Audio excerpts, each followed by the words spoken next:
سیاسی کیفے پر آپ کو خوش آمدید۔ ملیکہ بخاری، فواد چودھری، فیاض الحسن چوہان، اسد عمر، یہ وہ لوگ تھے جو عمران نیازی کی کھل کر حمایت کرتے تھے اور عمران نیازی اور اس کی پارٹی کے بہت سرگرم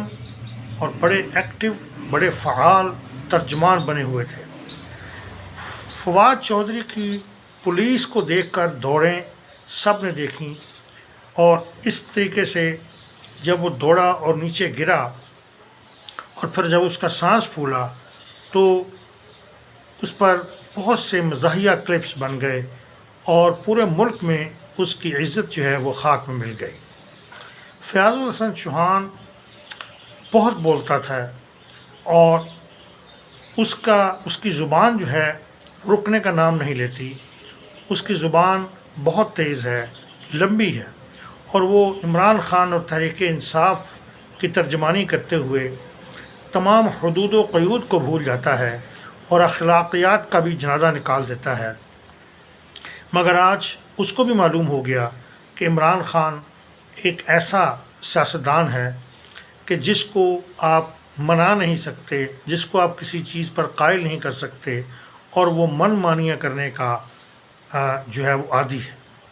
چنانچہ وہ خود کہتا ہے فیاض الحسن چوہان کہ میں نے جب کابینہ میں اس کو یہ کہنے کی کوشش کی، پارٹی میں اس کو یہ کہنے کی کوشش کی کہ آپ آرمی کے خلاف اور اس طرح کی جو حرکات کر رہے ہیں اس سے باز رہیں، تو عمران خان نے اسے جھٹک دیا اور کبھی اس کو بولنے نہیں دیا، جبکہ جو دیگر لوگ تھے، اسد عمر، فیاض الحسن چوہان، شاہ محمود قریشی وغیرہ، وہ عمران خان کے ارد گرد چھائے رہتے تھے۔ فیصل وافدہ بھی بہت بولا کرتے تھے عمران خان کے حق میں، اور عمران خان کے بہت بڑے مجاہد تھے، مگر وہ کب کے عمران خان کو چھوڑ چکے اور پارٹی سے لا تعلق ہو چکے۔ اس طریقے سے ہم دیکھتے ہیں کہ یہ لوگ پارٹی کو چھوڑ رہے ہیں، عمران خان کو چھوڑ رہے ہیں۔ اس کا مطلب یہ ہوا کہ یہ لوگ دودھ پینے والے مجنو تھے، یہ خون دینے والے مجنو نہیں تھے۔ اور دوسری بات یہ ثابت ہوئی کہ اصل میں عمران خان خود ایک ایسا متنازع شخص ہے کہ جس کے ساتھ چلنا بہت مشکل ہے، کیونکہ وہ اپنی منمانی کرتا ہے اور اس کا مقصد صرف اور صرف اقتدار کا حصول ہے، طاقت کا حصول ہے۔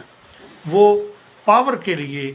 جو ہے وہ جدوجہد کر رہا ہے، اور وہ جو کہتا ہے کہ میں 26 سال سے جدوجہد کر رہا ہوں، تو وہ 26 سال کی جو جدوجہد ہے وہ صرف اور صرف حکومت کے لیے تھی، اقتدار کے لیے تھی، پاور کے حصول کے لیے تھی۔ اور جب پاور ہاتھوں سے گئی تو یہ اپنا دماغی توازن کھو بیٹھا اور اس نے ہر ادارے کو بدنام کرنے کی کوشش کی اور اسٹیبلشمنٹ کو جانور کہا، غدار کہا، میر صادق اور میر جعفر کہا،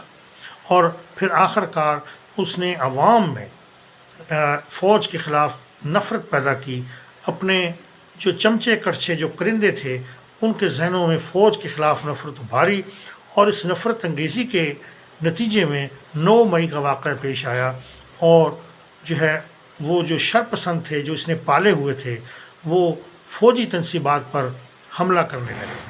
چنانچہ عمران خان کی جو سیاست ہے وہ اصل میں اینڈ پر آ کر جو ہے وہ فوج کے خلاف نفرت پر منتج ہوئی۔ فوج کے خلاف نفرت پیدا کر کے پاکستان میں کون سیاست کر سکتا ہے، کیونکہ فوج تو ایک طاقتور ادارہ ہے۔ اسی سے آپ عمران خان کی عقل کا اندازہ لگا رہے ہیں، اور آپ کو یہ ماننا پڑے گا کہ عمران خان جو ہے اس کا ذہنی توازن جو ہے وہ بیلنس میں نہیں رہا۔ چنانچہ ہم یہ سمجھتے ہیں کہ جو لوگ عمران خان کو چھوڑ کر جا رہے ہیں وہ سمجھ چکے ہیں کہ عمران خان کا کوئی ویژن نہیں، کوئی نظریہ نہیں۔ اگر عمران خان کا اور تحریک انصاف کا کوئی نظریہ، کوئی ویژن ہوتا تو آج یہ لوگ چھوڑ کر نہیں جاتے۔ لوگ تو نظریے کے لیے، ویژن کے لیے، اپنے منشور کے لیے، اپنے نصب العین کے لیے، اپنے مقصد اور ایمز اور آبجیکٹیوز کے لیے تو اپنی جانیں لڑا دیتے ہیں، جانوں کی قربانی دے دیتے ہیں، مگر وہ پیچھے نہیں ہٹتے، وہ پیش قدمی نہیں کرتے۔ وہ تو ہمیشہ آگے بڑھ کر اور حالات کا، مشکلات کا مقابلہ کرتے ہیں اور اپنے مقصد کے حصول کے لیے، اپنے نظریے کی کامیابی کے لیے آگے بڑھتے ہیں۔ اس کا مطلب یہ ہوا کہ نیا پاکستان کا نعرہ، تبدیلی کا نعرہ، حقیقی آزادی کا نعرہ یہ سارے کے سارے جو نعرے تھے یہ سارے کھوکھلے نعرے تھے اور ان میں کوئی جان نہیں تھی۔ یہ عمران خان کا جو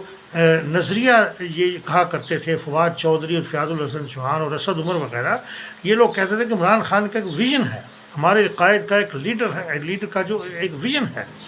ملیکہ بخاری جو ایک معروف وکیل بھی ہیں، وہ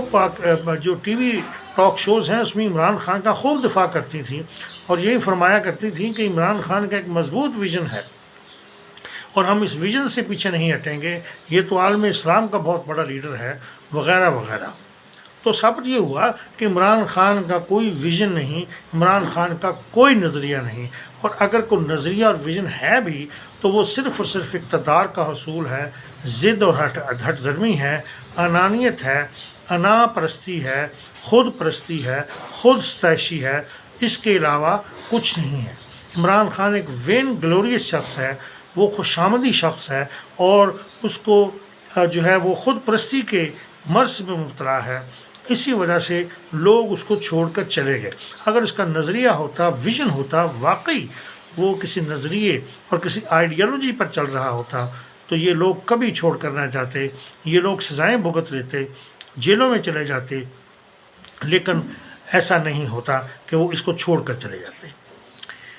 ایک تو یہ بات ہے۔ دوسری بات یہ ہے کہ جن لوگوں کو چھوڑا جا رہا ہے وہ لوگ اس پارٹی کو چھوڑ رہے ہیں، چنانچہ ان کو قانون سے آزاد کیا جا رہا ہے، قانون کی گرفت سے ان کو آزاد کیا جا رہا ہے۔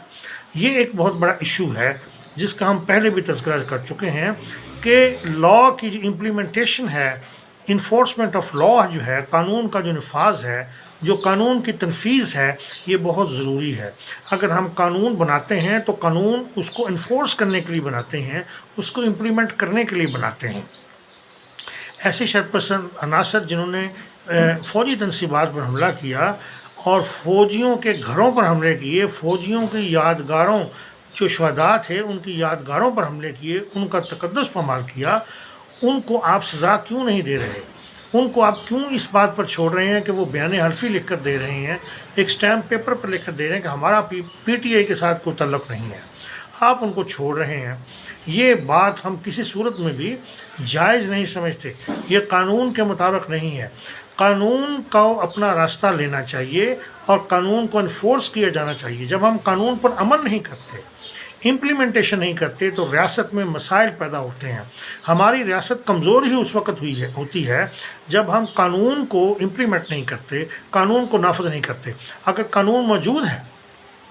تو قانون کے مطابق یہ جو مجرمین ہیں، جو ملزمان ہیں، جو پکڑے گئے ہیں، ان کو آپ کیوں چھوڑ رہے ہیں؟ ان کو پراسیکیوٹ کریں، ان پر مقدمے چلائیں، ان کو جیلوں میں ڈالیں،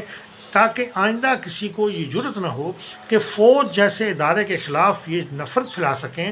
منافرت پھیلا سکیں اور فوج کے خلاف یہ عملی طور پر اٹھ کھڑے ہوں۔ ان میں یہ جرأت نہیں ہونی چاہیے۔ آخر فوج ہمارا ادارہ ہے جو ہمارا تحفظ کرتا ہے، اور یہ فوج جو ہے، یہ فوجی جو جوان جو ہیں، یہ بیچارے سرحدوں پر گرمی، سردی اور بارش اور طوفان میں کھڑے ہوتے ہیں اور دن رات یہ ہمارے لیے ڈیوٹی انجام دیتے ہیں اور ہمارا تحفظ کرتے ہیں، تو کیا ہم ان کے گھروں کا تحفظ نہیں کر سکتے؟ یہ جو شہداء ہیں، ہمارے جو فوجی شہداء ہیں، ان کی یادگاروں کا تحفظ ہم نہیں کر سکتے؟ ہم لاہور کے کور کمانڈر کے گھر کا تحفظ نہیں کر سکتے؟ ہم جرنیلوں کے گھروں کا تحفظ نہیں کر سکتے؟ یہ کس قسم کی ہم قوم ہیں؟ ہمیں بحیثیت قوم، بحیثیت من حیث القوم، ہمیں یہ اس بات کو دیکھنا اور سوچنا چاہیے کہ ہم ایک غلط کام کر رہے ہیں۔ اور یہ غلط کام کیا ہے کہ جو لوگ پی ٹی آئی کو چھوڑ رہے ہیں، ہم ان کو قانون کی گرفت سے چھوڑ رہے ہیں۔ قانون کی گرفت سے ان کو مت چھوڑیں، انہیں قانون کے حوالے کریں، عدالت کے حوالے کریں اور سزا دلوائیں، جرم ثابت کریں، شواہد کے مطابق، ایویڈنس کے مطابق، ڈیو پروسیس آف لاء کے مطابق، قانون کے طریقہ کار کے مطابق آپ ان کو سزا سے امکنار کریں، نہ کہ آپ ایک اسٹامپ پیپر لیں اور اس پر لکھوا لیں کہ آپ کا پی ٹی آئی کے ساتھ کوئی تعلق نہیں ہے، عمران خان کے ساتھ کوئی تعلق نہیں ہے، تو ہم آپ کو چھوڑ دیتے ہیں۔ اس کا مطلب یہ ہوا کہ ہم امپلیمنٹیشن آف لاء سے احتراز کر رہے ہیں، ہم انفورسمنٹ آف لاء سے بھاگ رہے ہیں۔ یہ بات، اس کے نتائج بہت غلط نکلیں گے، اس کے اثرات بہت غلط نکلیں گے، اور آئندہ کوئی بھی جماعت کسی بھی ادارے کے خلاف اٹھ کھڑی ہو سکتی ہے کسی بھی ناراضی کی بنیاد پر، اور پھر آپ کیا ان سے بھی اسٹیمپ پیپر لکھوائیں گے کہ آپ اپنی پارٹی کو چھوڑ دیں، اپنے لیڈر کو چھوڑ دیں، ہم کو چھوڑ دیتے ہیں۔ یہ قانون کا مذاق نہ اڑائیں، خدا را قانون کو امپلیمنٹ کریں، قانون کو انفورس کریں، اور جن لوگوں کی جرت کی ہے فوجی تنصیبات پر حملہ کرنے کی، انہیں قانون کے کٹہرے میں لائیں۔